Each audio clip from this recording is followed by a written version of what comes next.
নম্বর শিক্ষা, আমার রসুল যৌবনকাল কিভাবে কাটাইল? তাকওয়া ও ইমানের দৃঢ়তার সহিত। তাকওয়া, আমার গৌস পাক যখন আল্লাহর দরবারে আরজি করলেন, ওগো রব্বি করিম, আপনার দরবার, আপনার স্থান কোথায়, আপনার বাড়ি কোথায়? আপনি কি খানায় কাবায় থাকেন, নাকি মক্কায় থাকেন, নাকি মদিনায় থাকেন, নাকি মসজিদে থাকেন, মন্দিরে থাকেন? এ কথা যখন বললেন, আমার গৌসে পাক উত্তর দে, ও আমার গৌসে পাক, আমি আল্লাহর কোনো ঘর নাই, আমি আল্লাহর কোনো স্থান নাই, আমি আল্লাহ যেখানে মন চাই সেখানে মুহূর্তে যাই। আল্লাহ আমার মন চাই, আপনি কোথায় থাকেন একটু বলেন না? কোরআনের দলিল দিয়ে বলেন না, করমাকুম ইনদাল্লাহি আতকাকুম, সুবহানাল্লাহ বলেন না? পৃথিবীর জমিনে আল্লাহর কাছে টাকাওয়ালা, পয়সাওয়ালা, ধনাঢ্যবানওয়ালা দামি না, কোনো কিছু দামি না। যার কাছে আমার আল্লাহর তাকওয়া আছে, ওই ব্যক্তি হলো আমি আল্লাহর কাছে বড়ই সম্মানিত। এ কথা যখন বললেন, আল্লাহ বলেন, ও গৌস পাক শুনো, আমি আল্লাহ আমার বান্দাদের কলবের মধ্যে হলো আমার স্থান।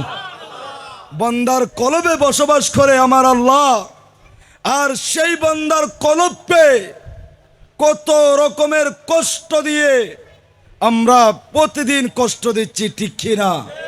আল্লাহর নবী বলেন, মিল্লিসানিহি ওয়াদিহি, যতক্ষণ পর্যন্ত তোমাদের হাত, তোমাদের জবান থেকে অপর কোনো মুমিন নিরাপদ থাকবে না, ততক্ষণ পর্যন্ত তোমরা পরিপূর্ণ ইমানদার হতে পারবে না।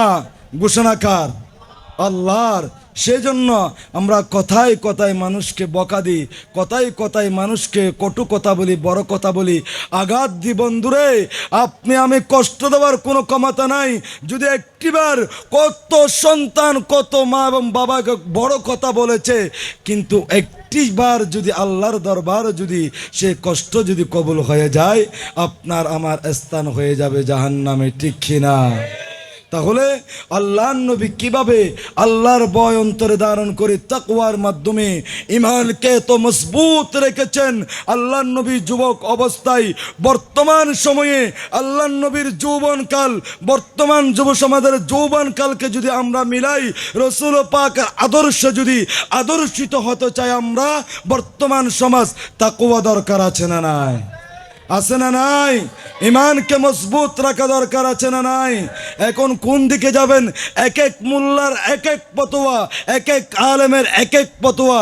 আপনি এই মসজিদে গেলে এই মোল্লা ফতোয়া দে, অমুক মসজিদে গেলে আরেক মোল্লা ফতোয়া দে। এখন সাধারণ আমরা বাংলা শিক্ষিতরা যাব কোথায়? প্রশ্ন সেটার উত্তর হলো এক বাক্য উত্তর। সেটা হলো আপনাদের জন্য মেসেজ হলো একটাই, সেটাই হলো লা ইলাহা ইল্লাল্লাহ মুহাম্মাদুর রাসূলুল্লাহ। এটার উপর আমল করে বাস্তব জীবনে, পারিবারিক জীবনে, রাষ্ট্রীয় জীবনে, সামাজিক জীবনে হক হালাল চিন্তা করে, মা বাবার খেদমত করে, ওলি আল্লাহর প্রেম অন্তরে ধারণ করে, রাসূল আরবির মুহাব্বত অন্তরে ধারণ করে, সেটার নাম হলো বর্তমান সময়ে আপনাদের জন্য হলো দায়িত্ব। সেটাই ওলি আল্লাহর মানলেই সেখানে সব কিছু, আল্লাহ নবীর প্রেম থাকলে সেখানে সব কিছু, মা বাবা মানলে সেখানে সব কিছু। কারণ মা বাবার কদমের নিচেই হলো সন্তানের জান্নাত। সুবহানাল্লাহ বলেন না? আল জান্নাতু তাহতা কদামিল উম্মাহাত। মায়ের চেহারা যত দেখবেন, বাবার চেহারা যত দেখবেন, ও বন্ধু যুবক, আজ থেকে যদি কোনো সময় কষ্ট দিয়ে থাকেন, মায়ের কপালে চুমা দিয়ে মায়ের কদম ধরে ক্ষমা চাইয়ে নাও। কারণ মা যখন হারাই ফেলবেন, এই পৃথিবীর জমিনে মা নামক বটগাছ আর পাবেন না। আমি জানি বাবা মারা যাওয়ার পর থেকে, যেই দিন থেকে আমার বাবা ইন্তেকাল করেছেন, সেই দিন থেকে আমার টেনশন আর কমে নাই ভাই। আমার বন্ধু ধন্য, বাবা নামক নিয়ামত এখনো বেঁচে আছে।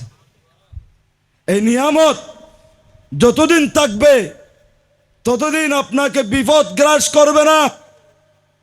ও যুবক, বাবাকে মূল্যায়ন করো, মাকে মূল্যায়ন করো।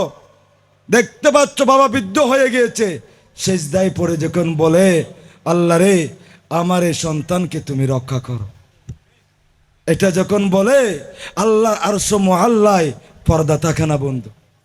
সেই জন্য আমার মা বাবাকে মূল্যায়ন করা দরকার আছে না নাই? তাহলে 2 নম্বর শিক্ষা হলো রসুল আরবির যৌবনকাল তাকওয়ার মাধ্যমে যৌবন শেষ করেছেন, আর আমাদেরও তাকওয়ার মাধ্যমে যৌবনকে কি করতে হবে? কাটাইতে হবে। 3 নম্বরে যদি যাই, সময় একেবারে স্বল্প, সেই জন্য আমি পয়েন্টগুলা বলছি আপনাদেরকে। 3 নম্বর শিক্ষা, আমার নবী কিভাবে যৌবনকাল অতিবাহিত করেছেন। আল্লাহর ইবাদতের মাধ্যমে আল্লাহর নবী যৌবনকাল কাটিয়েছেন। আর মানুষের হক ভয়ানক। হক 3 প্রকার। কয় প্রকার? 3 প্রকার। হক্কুল্লাহ, হক্কুল ইবাদা, হক্কুল ওয়ালিদাইন। হক্কুল্লাহ আল্লাহর হক, নামাজ, তাসবিহ, তাহলিল, এগুলো হচ্ছে আল্লাহর হক। হক্কুল ইবাদা বান্দার হক। আল্লাহর হক আল্লাহ ক্ষমা করতেও পারে, নাও করতে পারে, সেটা আল্লাহর মর্জি মোতাবেক। হ্যাঁ, যদি ওয়ালাউ আন্নাহুম ইয যালামু আনফুসাহুম জাউকা ফাস্তাগফিরুল্লাহ ওয়াস্তাগফারা লাহুমুর রাসূল লাওয়াজাদুল্লাহ তাওয়াবার রহিমা। সুবহানাল্লাহ। আমার নবী যদি আমাদের পক্ষ হয়ে আল্লাহর দরবারে দুখানা হাত তুলে দেয়, নূরানি জবানে যদি বলে, আল্লাহ আপনার মাহবুব নবীকে উসিলা বানায়া আমার উম্মতরা এসেছে, আল্লাহ তুমি ক্ষমা করে দাও না, আল্লাহ মুহূর্তে ক্ষমা করে দিবেন। সেটাই হলো হক্কুল্লাহ, আল্লাহর হক। আর হক্কুল ওয়ালিদাইন, সেটা যদি আপনি যদি মা বাবাকে কষ্ট দেন, মা বাবা ক্ষমা করেও দিতে পারে, নাও দিতে পারে। হ্যাঁ, শত কষ্ট দেওয়ার পরেও মাকে যদি গিয়ে বলেন, বাবাকে যদি গিয়ে বলেন, বাবা যান আমার ভুল হয়েছে, ক্ষমা করে দেন না, আর অপরাধ করব না, বাবা মুহূর্তে ক্ষমা করে দিয়ে বুকে টেনে নেবে। তার নাম হলো মা এবং বাবা। তাদের 2টা পয়েন্ট আলাদা, কিন্তু হক্কুল ইবাদা বন্ধু, সতর্ক। যদি বান্দার হক আদায় না করে কবরে যদি চলে যান, কিয়ামতের ময়দানে ওই কবরে আমি জবাব দিতে পারবো না, ঠিক কিনা? তাহলে আল্লাহর নবী বলেন, উম্মত আমি মুস্তাফা আমার যৌবনকাল অতিবাহিত করেছি আল্লাহর ইবাদতে। আমার বন্ধুরা যারা ছিল আমার ডানে বামে, যারা যতটুকু হক পাওয়ার অধিকার, আমি মুস্তাফা তাদেরকে ততটুকু হক দিয়েছি। সুবহানাল্লাহ বলেন না? হকের মধ্যে অন্যতম হক হলো গরিবদেরকে, মিসকিনদেরকে, অসহায়দেরকে যাকাত, তাদের দান সদকা, যাকাতের হাতটুকুন তাদেরকে দিয়ে দেওয়া, ঠিক কিনা? এখন কোটিপতি যারা আছে, ধনাঢ্যবান যারা আছে, তারা যথাযথভাবে কি করে না? হক আদায় করে না। হয়তো আমি যদি যাকাত দিই, যদি আমার মাল কমে যায়, ওই সমস্ত যারা চিন্তা করে মাল কমে যায়, তাদের গোডাউনে আগুন ধরে, ঠিক কিনা? এরকম আছে না নাই? কোটি টাকা নষ্ট হয়েছে, কিন্তু আল্লাহ বলেন, বান্দা ওই সম্পদ যদি পবিত্র করতে মন চাই, বিপদ থেকে যদি বাঁচাইতে মন চাই, আমার গরিব মিসকিন বান্দাদেরকে ওই সম্পদ থেকে তোমাদের হকটুকুন আদায় করে ফেলো। সেজন্য বর্তমান যুব সমাজের 3 নম্বর শিক্ষা হলো আল্লাহর ইবাদতে নিজের জীবনকে অতিবাহিত করতে হবে। 4 নম্বর শিক্ষা হলো আল্লাহর নবী বলেন, ও আমার উম্মত, আমি নবী কিভাবে আমার যৌবনকাল অতিবাহিত করেছি শুনো। নামাজের মাধ্যমে, সমাজ সেবার মাধ্যমে, ধৈর্যের মাধ্যমে, শত বিপদ আসুক, শত মুসিবত আসুক, মক্কার কাফিররা আমি রাসূলকে এত আঘাত করেছেন, দান্দান মুবারক শহীদ করেছেন, নূরানি নবীর নূরানি জিসিম মুবারকে এত কষ্ট দেওয়ার পরেও আমি রাসূল ধৈর্য হারা হই নাই। সুবহানাল্লাহ। তাহলে এই মাহফিল যারা যুবকরা দিচ্ছে, আমি যতটুকু শুনেছি, শত বাধা আসার পরেও তারা আজকে সাকসেস। সুবহানাল্লাহ। ধৈর্যের মাধ্যমে তারা পরিচয় দিয়েছে, আমরা মিলাদুন নবীর মাহফিল সাজাবো ইনশাআল্লাহ। আল্লাহ কবুল করেছেন তাদেরকে। সুবহানাল্লাহ।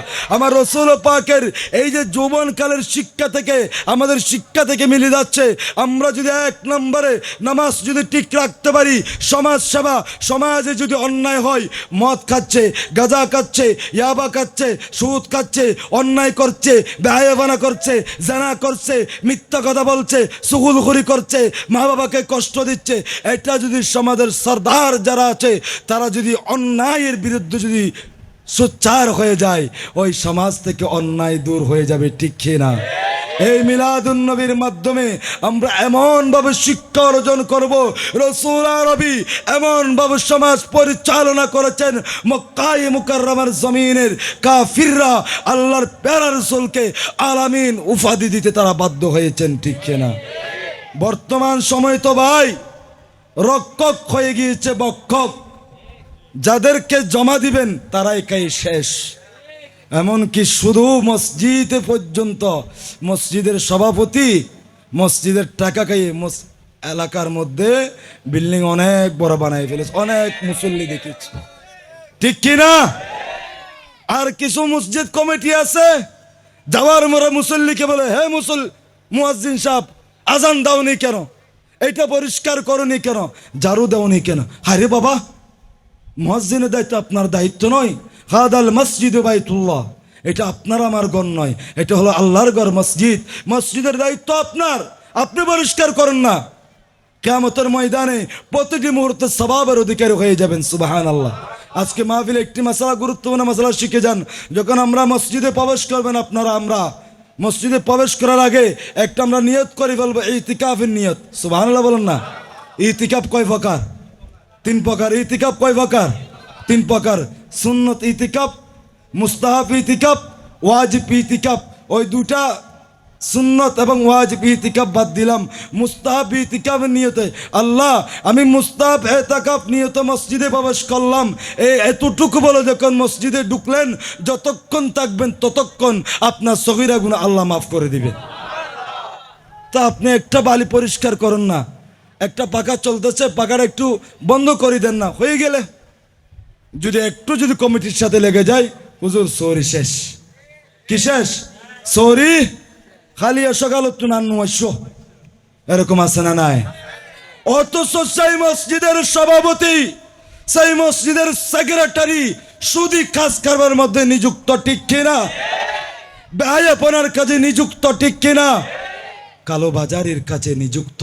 অত সমাজে বড় গলা করে কথা বলে মসজিদের ইমাম খতিবদেরকে আজ বর্তমান সমাজে 99% ইমামরা খতিবরা হক কথা বলতে পারে না বয়ে। কারণ জানেন, সেটাই হলো একটাই, যদি আমার চাকরি চলে যায়, ঠিক কিনা?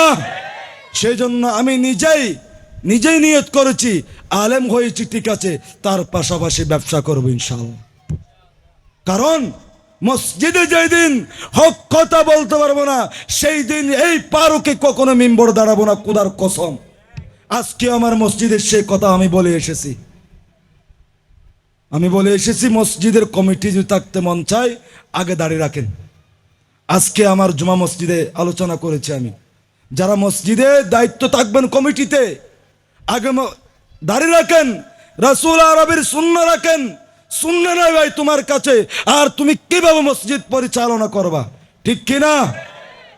এটাই আমার রসুল বলেছেন, উম্মত আমি রসুল যেভাবে সমাজকে পরিচালনা করেছি তোমরা সেভাবে সমাজ পরিচালনা করো। সুবহানাল্লাহ। এটাই হলো ৪র্থ নম্বর শিক্ষা।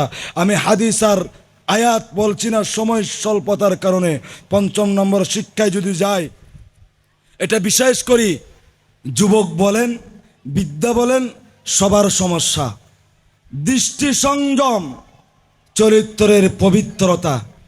যদি পথে হাঁটার সময় মেয়ে একটা যদি দেখি কোনো রকম, চোখ আর ফিরে না, হা করে তাকাই তাকি, মুসা ডুকার বাহির হয়, এরকম আছে না নাই? সেজন্য আল্লাহর নবী বলেন, উম্মত তোমার দৃষ্টিকে সজাগ রাখো। তুমি হেঁটে যাচ্ছ, বেগানা নারী দেখেছ, তোমার চক্ষুকে তুমি নিজের দিকে তাকাও। ও বোন, তুমি হেঁটে যাচ্ছ, বেগানা পুরুষ দেখেছ, তোমার চক্ষুকে তুমি নিম্নগামী করো। বর্তমান যুব সমাজ তো মেয়ে একটা গেলে উকি মারতে দেরি, শীষ দিতে দেরি করে না, কারণ সেটা মা বাবা শিক্ষা সেভাবে দেয় নাই। সেজন্য আল্লাহর নবী বলেন, উম্মত আমার নবী যদি শিক্ষা যদি তোমরা অর্জন করতে চাও, ৫ম নম্বর শিক্ষা হলো তোমার দৃষ্টি শক্তিকে এমন ভাবে হেফাজত করো যাতে তোমার চোখে অন্য কোনো নারী তোমার চোখের সামনে না পড়ে, এবং চরিত্র, পবিত্র চরিত্র অর্জন করো। এখন যদি অন্যান্য নবীর উম্মতদের চরিত্র যেভাবে কপালের মধ্যে লিখে থাকতো, তুমি আজকে জিনা করেছো, এটা লেখা উঠে যেত। যদি আমার আপনার যদি বর্তমান সময়ে যদি আমরা কত আইটেমের পাপ করেছি, এই আইটেম যদি কপালের মধ্যে লেখা থাকতো, হায়রে ভাই, পরের কথা বাদ দেন, নিজের পরিবারে লাঠি দিয়ে পিটাইয়া ঘর থেকে বাইর করে দিত, ঠিক কিনা? আল্লাহ যে কত রকমের কত প্রকার গুনাহ, আমার আপনার গুনাহ আল্লাহ হেফাজত করছে, সুবহানাল্লাহ। তার নাম হলো রহমান। সেই জন্য আমার রহমানের দয়ার ভান্ডার দিয়েছেন আমার মদিনাওয়ালা কামলিওয়ালাকে, সুবহানাল্লাহ। সেই মদিনাওয়ালার কামলিওয়ালার মিলাদুন নবীর মাহফিল আজকে আমরা করছি, সুবহানাল্লাহ বলেন না? তাহলে চরিত্র পবিত্র রাখতে হবে। বর্তমান সময়ে ছেলে বলেন, পুরুষ বলেন, নারী বলেন, চরিত্র ঠিক নাই। আমরা যদি রসুলের আশেক বনতে চাই, আমাদের চরিত্রকে সেভাবে সংযম করতে হবে, পবিত্র রাখতে হবে। এটাই হলো 5 নম্বর শিক্ষা। 6 নম্বর শিক্ষা হলো, আমার রসুল বলেন নারীদের দৃষ্টি সংযম, নারীদের দৃষ্টি, নারীদের পর্দা। এখন তো আমার বোনরা বাহির হয় এমন পোশাক পরে, যে পোশাক দেখলে বৃদ্ধ বাবা পর্যন্ত পাগল হয়ে যাবে ওই নারীর জন্য, নাউজুবিল্লাহ বলেন না? অথচ আমার নবী বলেন, উম্মত তুমি যখন ঘর থেকে বাইর হবা, এমন ভাবে পর্দা করো যাতে তোমাকে দেখতে বৃদ্ধ নারীর মতো দেখা যায়। এখন তো আমার মা বোনরা বাইর হয় এত পিটপাট কাপড় পরে, দেখলে চোখ আর ফিরাই না, বারবার দেখতে মন চাই, ঠিক কিনা? আমার নবীর থেকে শিক্ষা হলো, আম্মাজান মা আয়েশার জীবনী আলোচনা করেন, আম্মাজান মা ফাতেমার জীবনী আলোচনা করেন, যুগের রাবিয়া বসরির আলোচনা করেন, তাদের জীবন কিভাবে তারা পরিচালনা করেছেন, সুবহানাল্লাহ। আমার মা, আপনাদের মা, তারাও সন্তান প্রসব করেছেন পৃথিবীর জমিনে। তখন তারা 10টা সন্তান, 15টি সন্তান দুনিয়াতে জন্ম দিয়েছেন। তাদের কাছে ডাক্তারের কাছে যেতে হয় নাই, তাদের থেকে ডাক্তারের কাছে যাওয়া লাগে নাই। কিন্তু বর্তমান সময়ে আমার বোনদের একটু যদি সন্তান পেটের মধ্যে চলে আসে, ওই সন্তান দেখে হুট করে চলে যেতে হয় কোথায়? ডাক্তারের কাছে। কারণ হলো একটাই, অবর্তমান সময়ে নারীদের থেকে ইবাদত উঠে গিয়েছে, নামাজ তাসবিহ তাহলিল উঠে গিয়েছে, বিধায় আজ বর্তমান নারীদের এই অবস্থা, ঠিক কিনা ভাইয়ারা? সেই জন্য আমার নবী বলেন 6 নম্বর শিক্ষা হলো, আমার বোনদেরকে এমন ভাবে পর্দা করতে হবে, পর্দা এমন ভাবে করব চলার পথে, হাঁটার পথে যাতে আমাকে দেখার মতো দেখতে পারে, যাতে আমি একজন বৃদ্ধ মহিলা হেঁটে যাচ্ছি এরকম যাতে আমাকে লাগে। আল্লাহ কবুল করুক, আমিন। এটাই হলো 6 নম্বর শিক্ষা। আবার 7 নম্বর শিক্ষাতে আমরা যাই। আল্লাহর নবী বলেন, উম্মত মানব সমতা ও তাকওয়ার মর্যাদা, মানবতা, মানবতার হার মিলাই দাও। এখন বর্তমান সমাজে মানবতা নাই, উঠে গিয়েছে। সন্তান বাবাকে মূল্যায়ন করো না, বাবা সন্তানকে মূল্যায়ন করো না। এটা হলো 7 নম্বর শিক্ষা। 8 নম্বর শিক্ষা হলো, আল্লাহর নবী বলেন গুরুত্বপূর্ণ শিক্ষা, ঐক্য। আমার যুবক ভাইয়েরা যে ঐক্য আছে, ঐক্যর কারণে আজকে মাহফিল সাজাতে পেরেছে, আলহামদুলিল্লাহ। শৃঙ্খলা, আদব, শৃঙ্খলা ছিল।